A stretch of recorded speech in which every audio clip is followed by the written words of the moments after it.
Pemerintah melalui Kementerian Ketenagakerjaan mencatatkan tingkat kecelakaan kerja nihil di Indonesia terus meningkat hingga 5,2%, di mana dari sebelumnya mencapai 1.237 perusahaan pada tahun 2020 menjadi 1.342 perusahaan pada tahun 2021.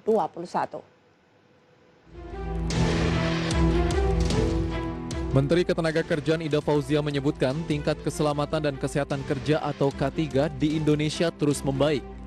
Dalam pemberian anugerah K3 kepada perusahaan dan gubernur, Menaker menyebutkan catatan kecelakaan nihil atau zero accident di tahun ini mencapai 1.341 perusahaan dari sebelumnya 1.237 perusahaan di tahun 2020.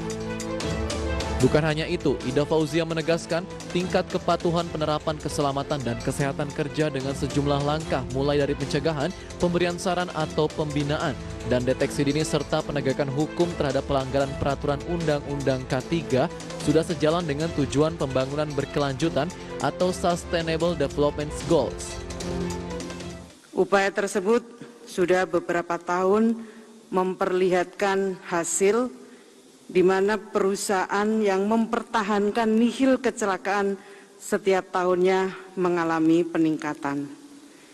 Jumlah perusahaan yang mendapatkan penghargaan kecelakaan nihil tahun 2020 sebanyak 1.237 perusahaan, dan untuk tahun 2021 ini naik menjadi 1.342 perusahaan.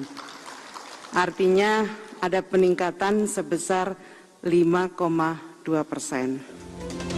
Di sisi lain, Kementerian Ketenagakerjaan juga memberikan penghargaan kepada 16 gubernur yang meraih pembina K3 terbaik hingga 1.616 perusahaan yang juga menerapkan pencegahan dan penanggulangan COVID-19. Hal ini tentu saja berdampak terhadap pekerjaan yang layak dan pertumbuhan ekonomi berkelanjutan dan inklusif. Dari Jakarta, Di Firmansyah, IDX Channel.